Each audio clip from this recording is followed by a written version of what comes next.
And my burlesque career started from prostitution. I got the reputation in my family of being a slut because my mom caught me sneaking.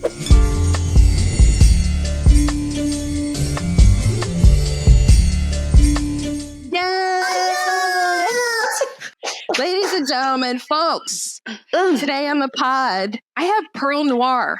Okay, this is the legendary Perle Noire, burlesque performer. I'm going to read your bio so I don't fuck it up, because your bio is gorgeous. Let me tell you a little bit about Perle Noire, and then she's going to tell you all about herself too. Perle Noire is the sensual revolutionist. Okay, Perle Noire, the undeniable queen of burlesque, transcends the stage, embodying a revolutionary force in the world of sensuality, empowerment, and artistry. Her captivating journey, spanning several decades, tells a story of unwavering passion and dedication to challenging the status quo. At the heart of Perle's mesmerizing performances lies a profound desire to break free from societal norms. Amen. Her artistry, deeply inspired by legendary Josephine Baker, serves as a catalyst for a sensual revolution. Through every enticing act and magnetic stage presence, she encourages women to embrace their innate sensuality, forging a profound connection with their true selves. Perle's contributions extend far beyond the realm of entertainment.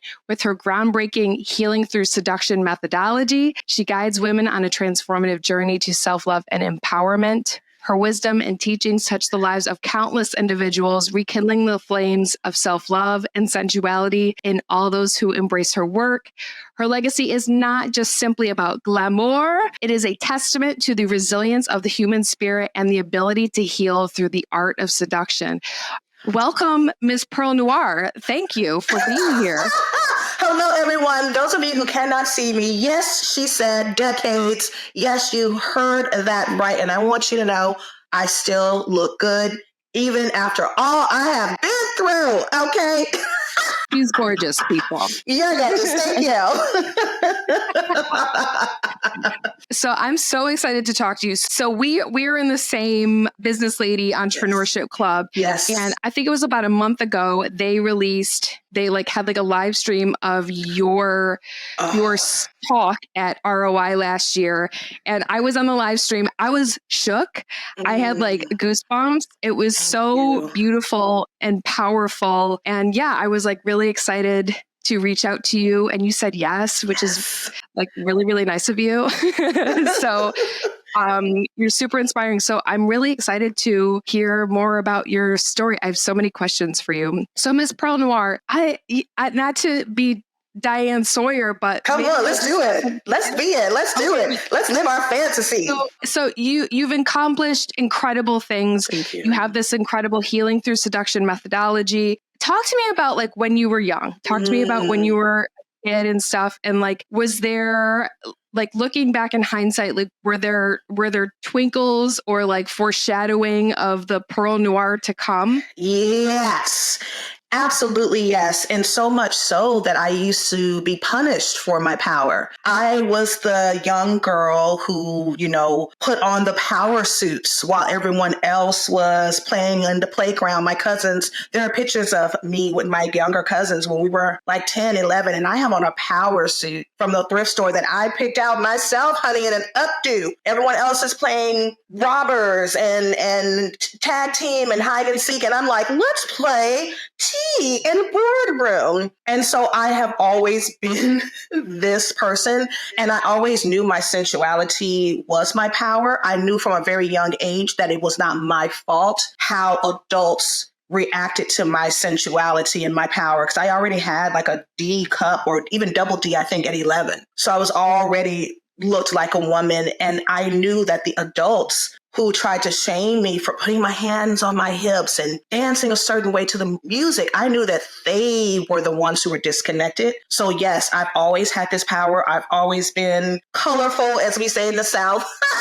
A very colorful individual. I always loved to dance. And what I will say is even the school bullies, even the adult bullies, everyone always felt like I was a little too much and I wasn't pretty enough. I was too dark to be, considered beautiful. But everyone always agreed that I had power when I was performing. So to answer the question, yes, yes, yes. You know, I always have had two sides where I have kind of like an introverted, I love being alone. Yeah. I'm never lonely. But I also have this extroverted side that was like really loud and obnoxious when I was a kid. I was like obsessed with Chris Farley. And Wow. and like you know, I had friends and whatever, like I could make people laugh and whatever, but I felt like, oh, this isn't allowed for me because I'm a girl. Mm-hmm. Do you know what I mean? And like, and I related to you of like people being like trying to make me feel embarrassed or try to like humble me or whatever. Like she's too silly or she's not, she can't be like the, you know, boys won't like her because she's too loud or this or whatever. And so it's really, you know, it's really interesting. Like these messages that we get, I think, especially as young women, you know, like tamp it down, keep it quiet and stuff. And like how did you maneuver that? Because I think I learned to kind of like mask or like I would hide it and I would only show that side of myself, like that big side of myself to the people I thought were safe. But what did that look like for you when you were younger in terms of like, I know who I am, I'm the shit, you know what I mean? I got these like big old, you know, tig old bitties right here. Like I can't hide them. You know, how did you kind of get through that as a kid? It was very hard because I was labeled the black sheep very, very early. And like I said, I just had this self-awareness where I just knew that everyone else was suffering because they were not being their authentic self. I looked at my aunts, I looked at my grandmother, I looked at the women in church, and I looked at how submissive they were in life, not just what the Bible taught them, which is to be submissive to their husband. No, they were submissive in life. And I'm telling you, I just had the power of and the wisdom at a young age that I already knew, part of their misunderstanding, part of them trying to dim their light, part of the high school bullies, part of the teachers who would chime in with the bullies, part of some of the women who were closest to me when they would call me, you know, a little slut, a whore, a fast-tail girl, even though I wasn't doing anything sexual at the time, because boys didn't like me, quite frankly. I just knew that they had a jealousy in them when it came to me because of how free I was. And if I take it even a step further at 44, now I understand. And I also had a true connection to my ancestral power at that young age. You know, I got the reputation in my family of being a slut because my mom caught me sneaking back into the house late night. They all assumed I was sneaking out to see a boy. No one asked me what I was doing. Had they would have known I snuck out to talk to the moon. I would sneak out of the house and talk to the moon every night. And I just had, like, now I understand, like, just how powerful I was even then, who's sneaking out of the house as a kid to talk to the moon, to cry to the moon, to dance to the moon, to tell the moon my dreams. And now I'm living the very things that I asked for as a child. And so I think that there's just, unfortunately, the adults in our lives, regardless of our age, they do love us. They do love us. And they don't want the world to tear us apart, which is why they tell us to shrink. They want to protect us, but then they're human beings. You know, I don't believe in the mother's love is unconditional, family's love is unconditional. No, everyone's love is conditional to the trauma that they are surviving in that moment when they are loving you. 100%. Yeah. I finally got to that place. I'm in my late 30s, and like there was a period like in my late 20s, early 30s where I was like, everything that's wrong with me is my parents' fault. And it was just, and I had to work through that and like do therapy and stuff like that. And now I've kind of made peace and forgiven them. You know what I mean? And I don't have kids of my own, but I think like I've lived enough life where I'm like, this shit is, who knows what the hell they're doing? And like you were saying, I think, the adults in my life and my parents and everything, they're just trying to protect you. It can be a wild, cruel, nasty world out there, and they were doing the best they can. Yeah. And the thing that I love about creatives is that we are outcasts. Yes. And yes. I've been seeing a lot on Instagram. What do you call it? Not analog. The algorithm. The algorithm. Thank you. Sorry. The algorithm talking about like gifted child, this or that or whatever. No one expected shit from me. Mm-hmm. You know what I mean? And like, I was this kind of like, not a great student or whatever. And I was bullied a bit, and I was never cool or pretty, or I didn't check, any real boxes. And that makes me an outlier. Yeah. You know what I mean? And this is something, in a way, I'm kind of like, I see that like gifted child stuff. I was like, no one thought I was gifted at anything. No. And I'm kind of grateful for it, you know? And I think it's like these things, there's something, you know, whether it's nature versus nurture or whatever happened to us, like our trauma or just our personality, what we come into this world with, like that makes us kind of little different, you know? And like you know, I saw girls being kind of submissive and really subdued. I was like, aren't you bored, bitch? Aren't you like, you know, like, you know, like the boys would be having a great time and telling jokes and like being real big. And the girls were just like sitting and watching. I'm like, oh my God, they're so crazy. And I'm like, this is so boring. I don't want to be on the sidelines. You know, there's something that I love to see in creatives is like, yeah, just like there's a little something different or there's something about us that like, fuck that. I don't want that. I don't want to be submissive or whatever. I want to go talk to the moon, you know, like I got my own thing going on, my own connection here going on. Absolutely. Yeah. It's interesting because I also find that the gifted people are also suffering because the gifted people are also subdued. You know, they're getting the praise, but not the praise for who they really are deep inside. So we're all traumatized around here, basically. Yeah, we're all fairly traumatized with this show.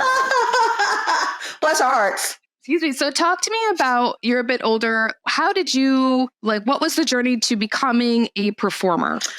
Oh boy, it was an interesting one. So when I graduated high school, you know, I grew up where you were told, like, you know, the culture is like, as soon as you graduate, you are grown and you're getting out of this house. So I had that ingrained in my mind. So I was like, okay, let's get this plan of action together.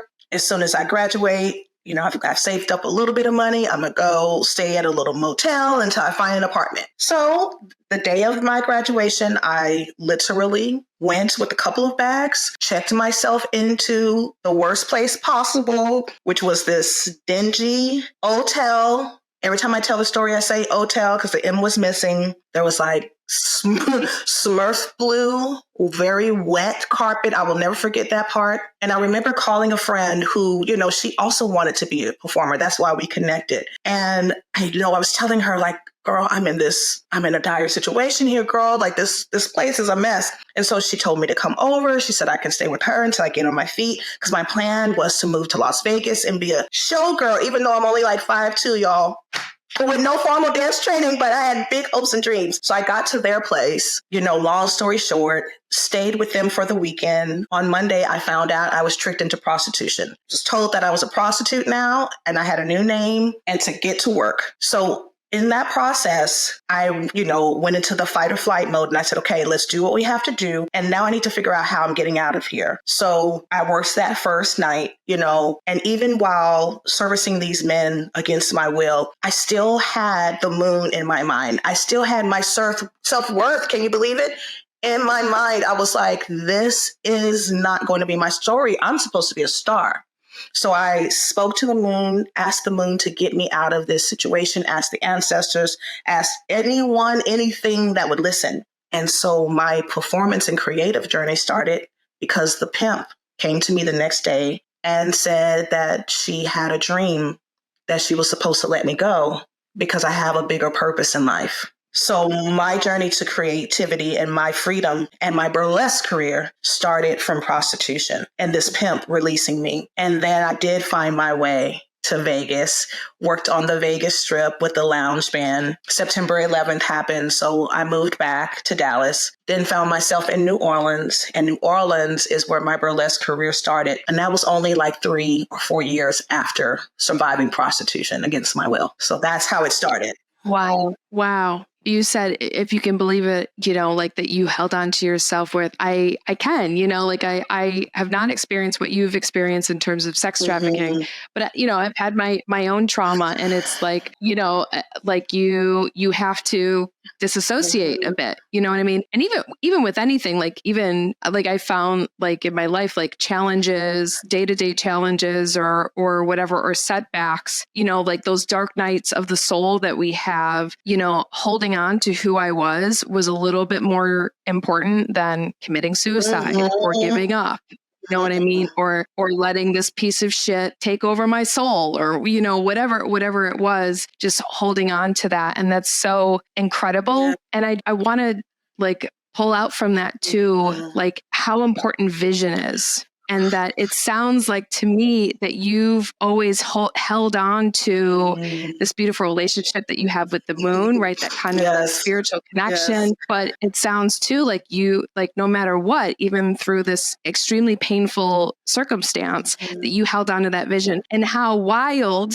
that vision crept into your pimp's head and turned into a dream and was like, you better let this girl loose because she's got bigger fish to fry than this bullshit right here. Yeah. So anyone who is listening, whatever is calling to you, trust that you are worthy. Trust your creative vision, because chances are high these dreams are not even your own. So how can you deny these divine thoughts? Because we would never dare to dream this big. So that's why I believe we have to trust the creative process and trust these creative visions, because I think it's helping us connect to the universe, because whatever created this is truly an artist. So I always feel like creatives are more in tune and more in touch to the highest power, because we are creating life as well.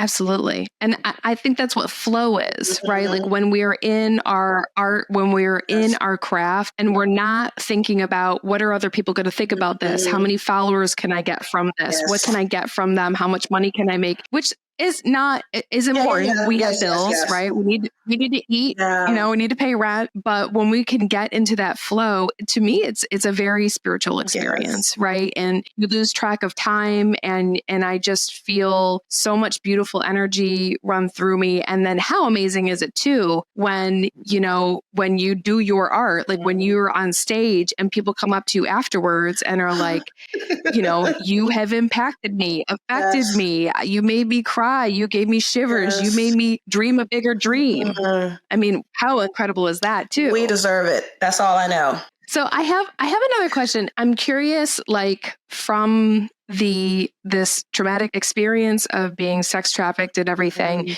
and then, like getting the fuck out of there and going to Las Vegas and becoming a showgirl. Was there any cognitive dissonance around your body and your sexuality, your sensuality coming from that experience where you're basically, like, I don't know if you would say violated or whatnot, but like, I experienced sexual abuse as a child and stuff. And so I feel like the majority of my life is reclaiming my sexuality and reclaiming my sensuality and realizing that I am safe and I get to make the decisions and stuff. I know that's like really deep and personal, and you don't have to answer it if you don't want to, but I'm just curious, like, was that something that you had to work through as well, becoming a burlesque dancer? The sad part is by the time I was sex trafficked, and, forgive my hesitation, I just started telling this story about 6 months ago. So this is a part of my life from 19 to 44 that I kept hidden.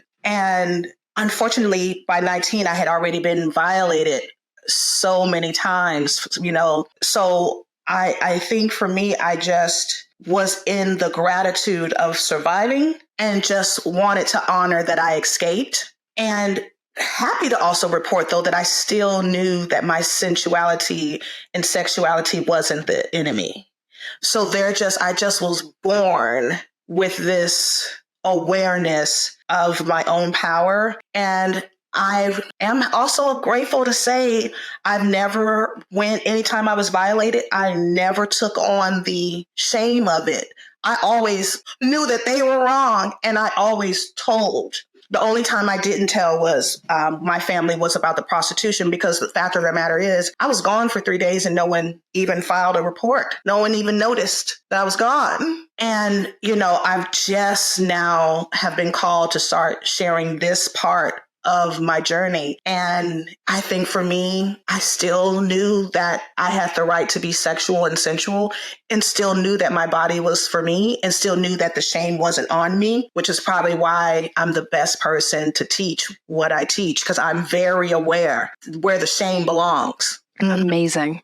Amazing. Thank you for sharing that. And I give you all the love and the good juju and the kudos for sharing that, because it's hard. I mean, not that I'm super public with, like, my history or whatnot, but I'm if it comes up, I talk about it, and it's still like, ooh, it still kind of shakes you to your I'm core. still getting used to saying I was a sex traffic survivor, but that's what happened. It's like rape survivors. It's like, it's not usually a boogeyman in the alley. It is your uncle. It is your friend. It is a coworker. And so that, and because it was a friend inviting me into a space, I wasn't able to say sex traffic survivor, but shout out to my coach, Robert Hartwell, who was a Broadway star who turned himself into, as you know, Robert, he's now this beautiful coach in our program. And I went to his Strength on Stages program, and there was an exercise because he's a creative. He had these beautiful storytelling exercises for us. And because I'm a teacher's pet, as my burlesque daughters call me,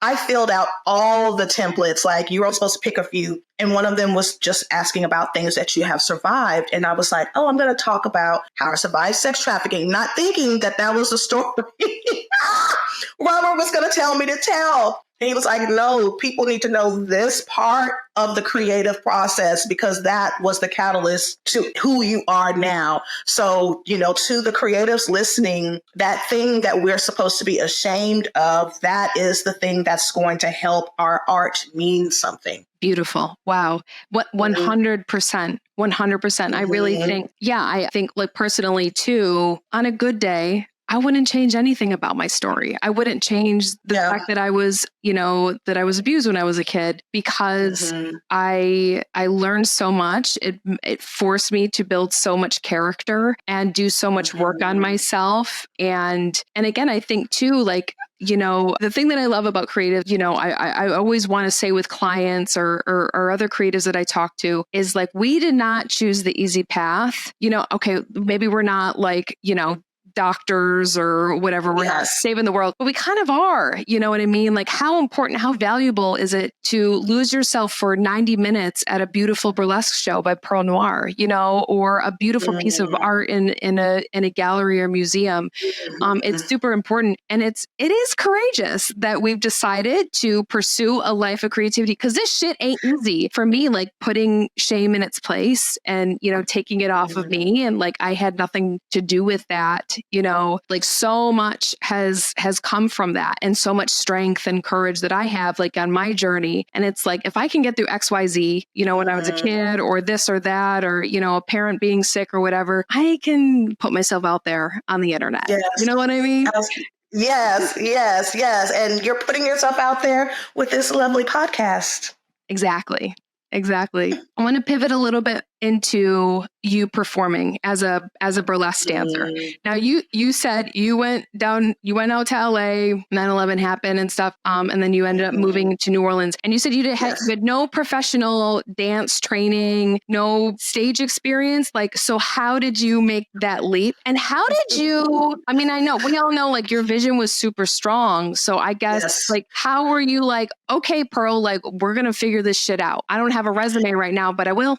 And that's what it was. So when I first went to Vegas, I knew I was too short. I knew I didn't have any formal training, but I was like, let's just go. At like the end of the day, maybe you get a job for a band, which I did. And then I was like, okay, we're going to New Orleans. And so I was like, okay, we got to get a job. So I went and looked at the back page. Back in the day, y'all used to open up newspapers for bookings.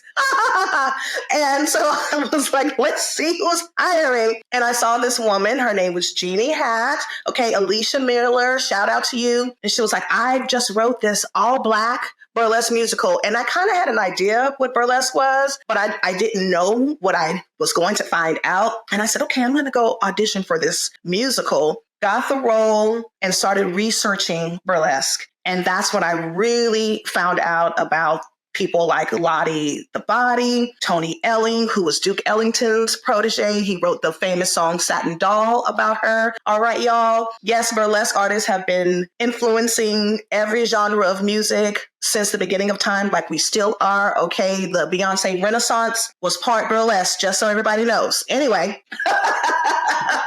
And so I was like, oh my God. And I just fell in love with these women. But I really took I was really had this affinity for Josephine Baker because our stories were very similar in regards to being the outcast, being a survivor, not being, the typical beauty. And I saw that she went from performing in blackface to living in a castle.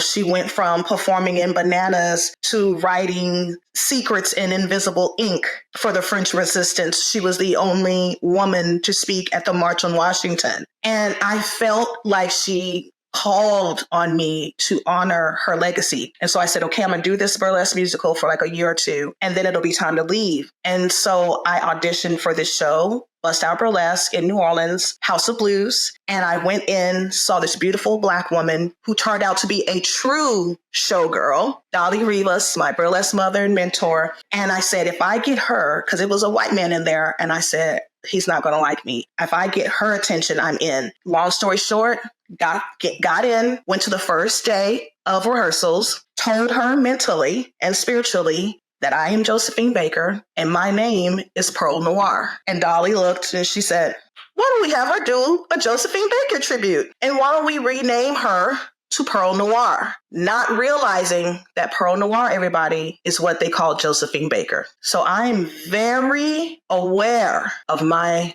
assignments. So I don't doubt them. That's really the answer to your question. How did I do it? I just have total faith in my assignment. Wow. That's amazing. And I'm really glad that you spoke on. I was going to ask you to tell the children who don't know who Josephine Baker was, because she is a legend. And, she couldn't get any respect as a Black woman here in America and in St. Louis, where she's from. So she went over to Paris. She's one of the biggest stars to ever come out of France, period. I think in life, so many people are still inspired by her today, even when they don't realize it. It's really something to see. And I truly believe that she called on me to honor her legacy. And now that I've gone into keynotes, that's still honoring her legacy, because she did keynotes, speaking at the March on Washington, these public speaking gigs. I'm still honoring her legacy. And especially with the workshops that I do, bringing in different races, bringing in different genders, just really making sure all of us are staying focused. But I love telling that story because a lot of people don't realize that I'm named after Josephine Baker. I didn't know that either. I was going to ask you what your stage name is from, and that's really incredible. Yes. Tell me a bit more about, speaking of this, talk to me about being a Black woman in the burlesque world. I've seen some burlesque. I've never been in New Orleans. I'm dying to go. But I've been to a bunch of burlesque shows. Did you ever do the Slipper Room here in New York? I did it a few times. Usually the places in New York, I haven't performed at many of those places because they really cannot afford my rate. Okay. Mm-hmm. And of course, there was some controversy at Slipper Room as well. Well, okay. Yeah, we can move on. I'll tell you after. Okay, cool. Give me all the tea.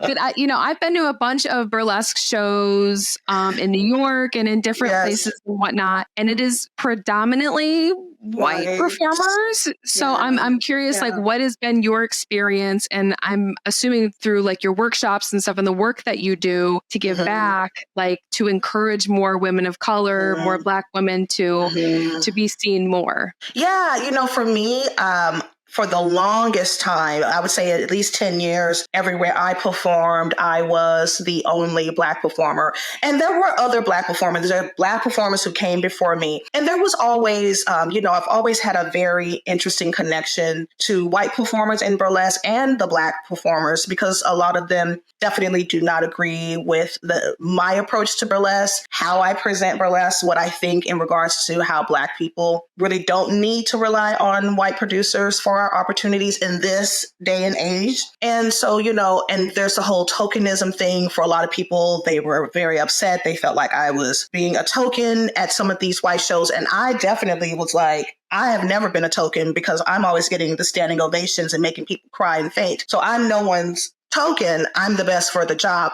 However, I do understand that. But I think it's a thing of, for me personally, you know, I created the noir pageant so that there was a way to document the upcoming headliners and upcoming royalty of burlesque. And even with that, I upset a lot of people of color in burlesque because we already have a white event called the Burlesque Hall of Fame, and people felt like I was stepping on toes with that. I accidentally hosted it in the same month as another Black event, and so people felt like that was an intentional attack. And I believe that the way for Black and Brown entertainers of any genre, the way that we're going to overcome not being visible is to be more visible. So that means we can't rely on just the one BIPOC event a month or a quarter or a year. We got to make sure that, like the white events, the reason why you haven't seen a lot of Black or brown people in these shows, because the owners of the shows or the event spaces or the producers are white. And so we all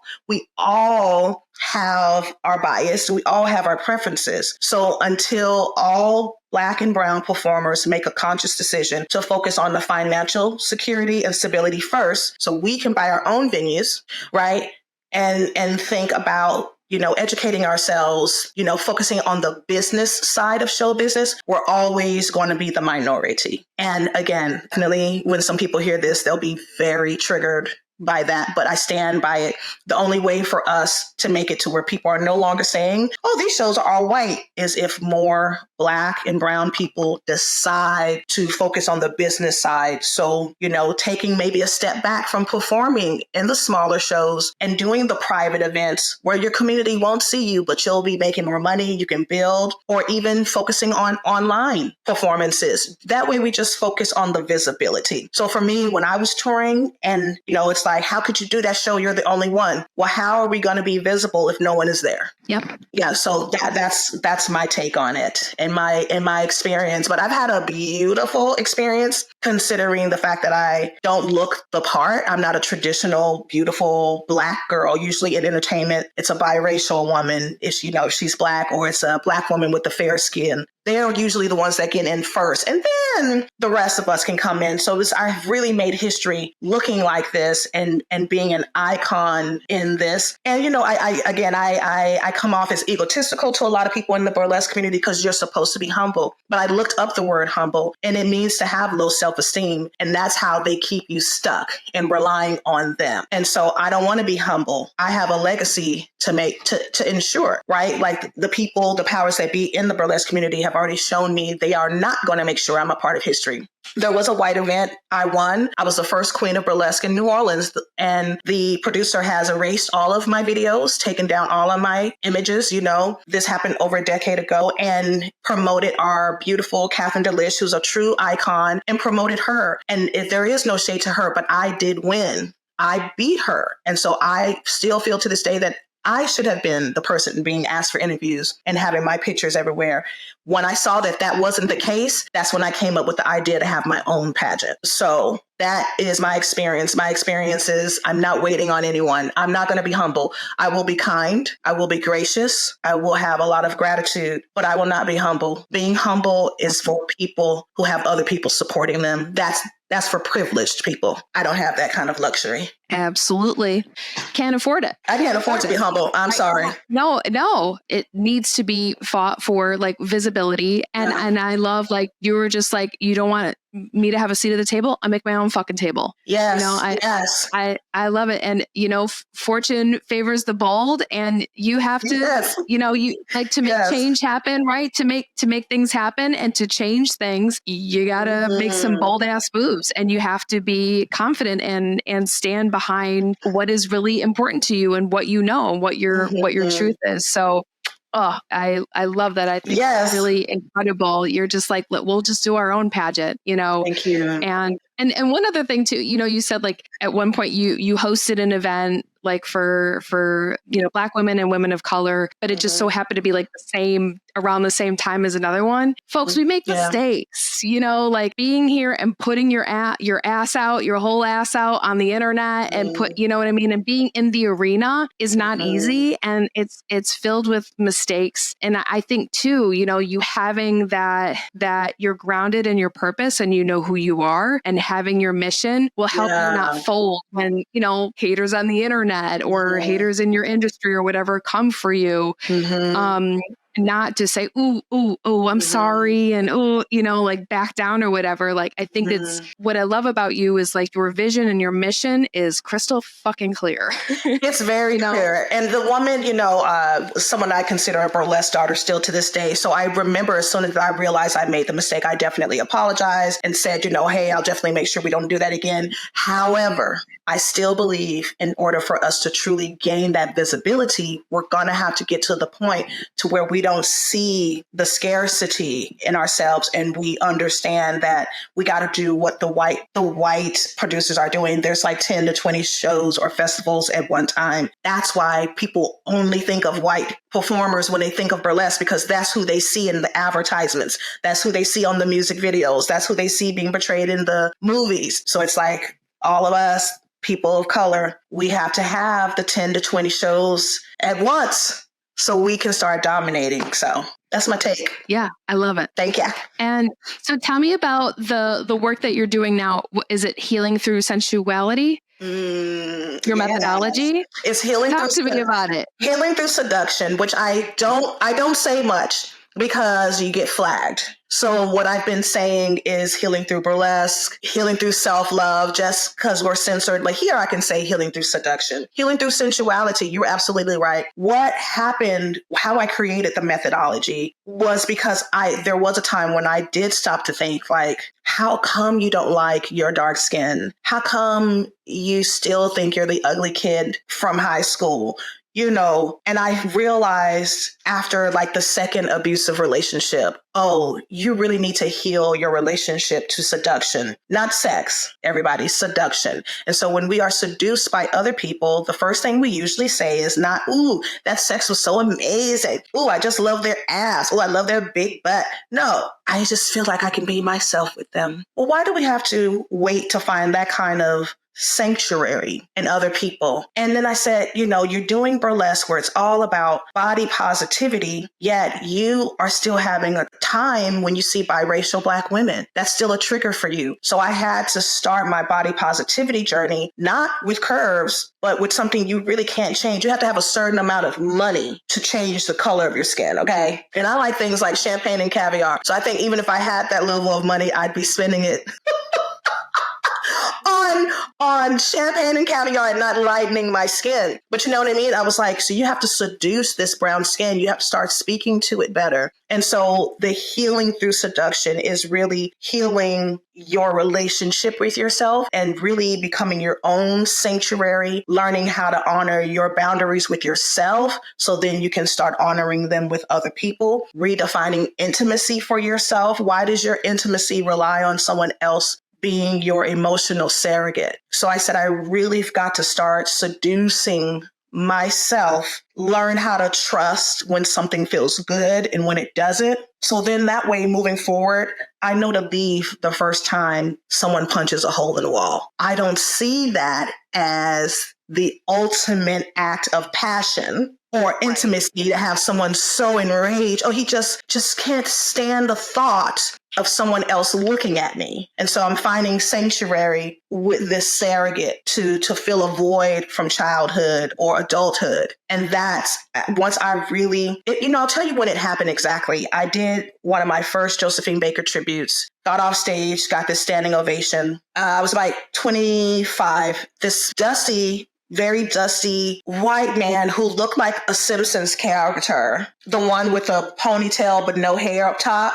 What is it? That guy. Mm-hmm. He was like, oh, like, you did a great. Too bad you're not like as beautiful as the other girls and you're no spring chicken. And now, mind you, that was one person. Everyone else is on their feet. And I didn't have the emotional intelligence to go home and think about the 100 plus people who were on their feet. I obsessed about the one clown. And I said, oh, you fought too hard to get here. You've got to do some healing. You need to learn how to heal yourself. And so that's how my methodology was born. I'm not only a client, Natalie, I'm the president. Okay.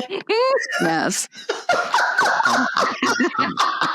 So So that's how it happened. That's how it happened. I had to confront myself and ask myself why I trained myself not to listen to the standing ovation. Yeah. Definitely can relate. Yeah, we walk in there. The one hater. I remember, losing sleep years ago. I put out this oracle deck called Rock and Roll Oracle, and someone DM'd me. Ooh, Yes, I want that. I'll send you.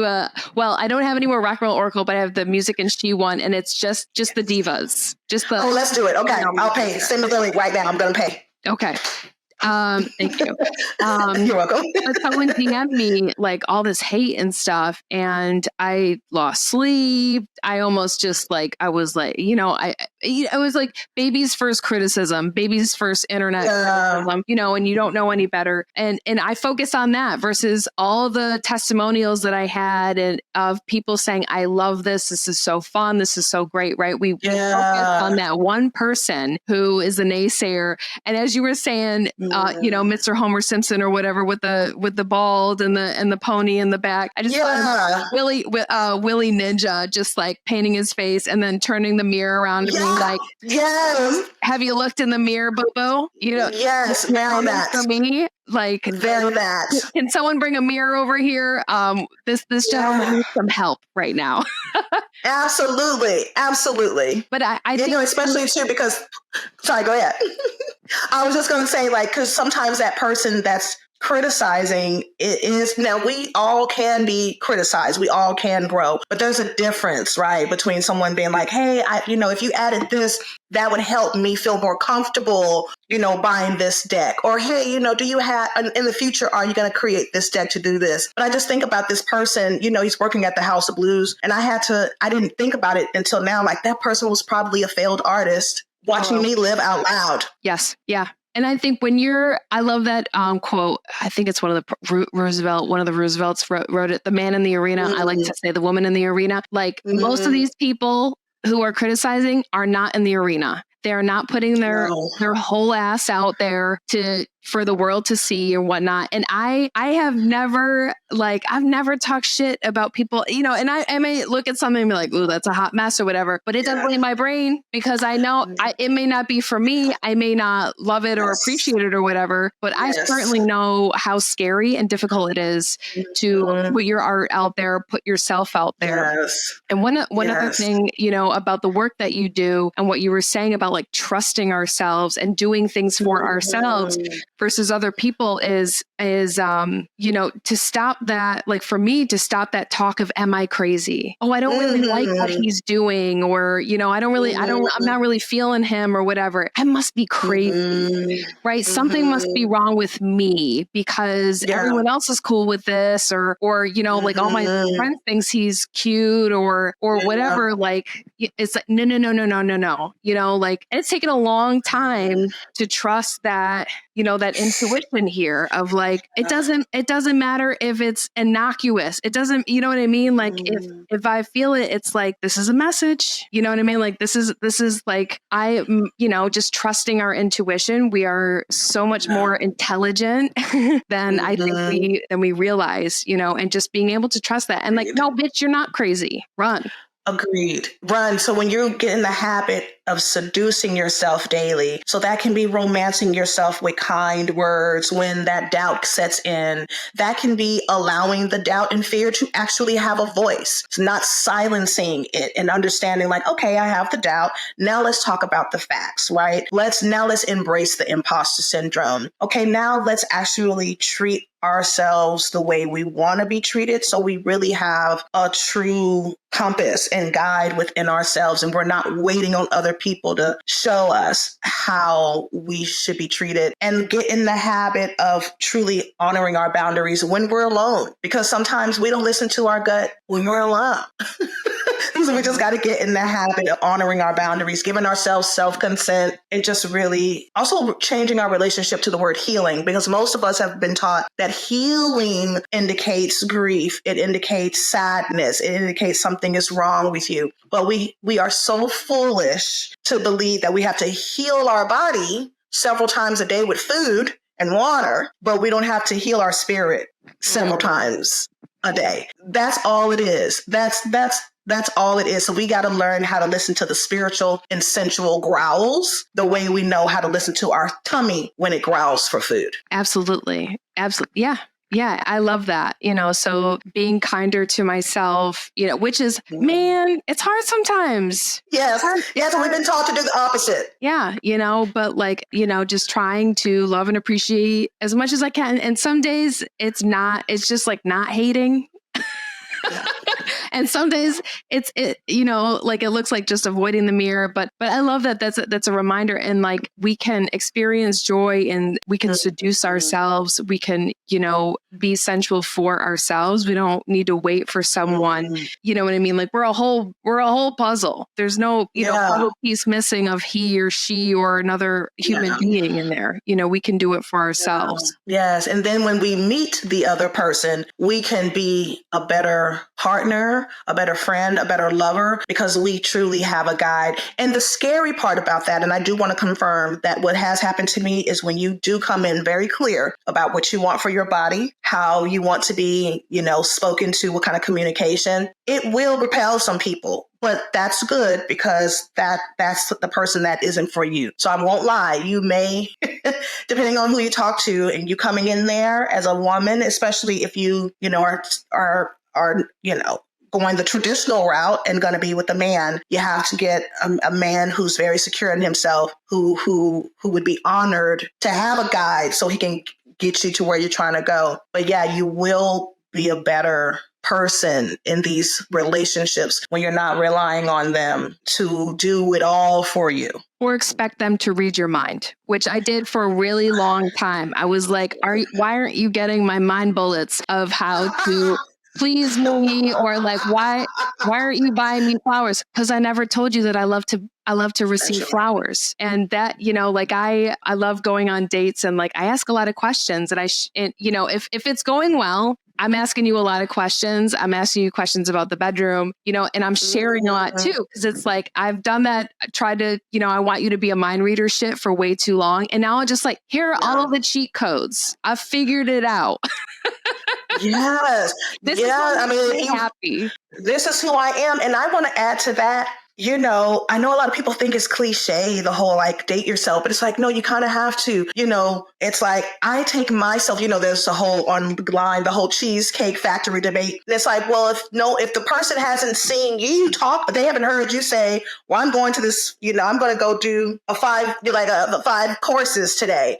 People they only going to follow what you say. So if you're the type that wants flowers all the time, when that person comes to your house, or they're FaceTiming you, or they see you on Instagram, there needs to be flowers that you bought for yourself in the background. Like, whatever you like needs to be very present when people are around you also. Amen. Yes.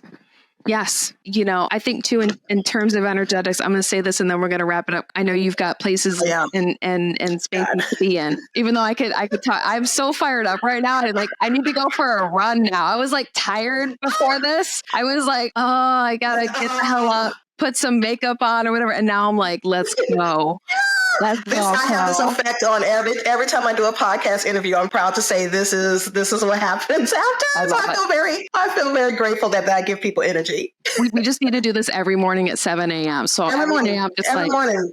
Let's go. But let's go. The last thing I want to say about that, like dating yourself, doing the things that you want, maybe a partner, a romantic partner, or whatever to do for you. You got to do it for yourself first. Yes. Never romantically, in my career, creatively, anything that I've wanted in my life, I really desired. It came when I was full. Okay. Like, you know what I mean? Like, I fell in love when I had plenty of love in my life, love for myself, love of friends. I was completely happy and completely content. And the universe was like, here's a little treat. You know what I mean? Same thing with my career. You know what I mean? When I'm in the flow, when I'm in that creative flow and I'm feeling, I'm feeling good and I'm taking care of that. I'm nurturing that muse or whatever you want to call it. I'm having conversations with the moon. That's when the universe is like, here's some treats for you. Here's some extra shit for you.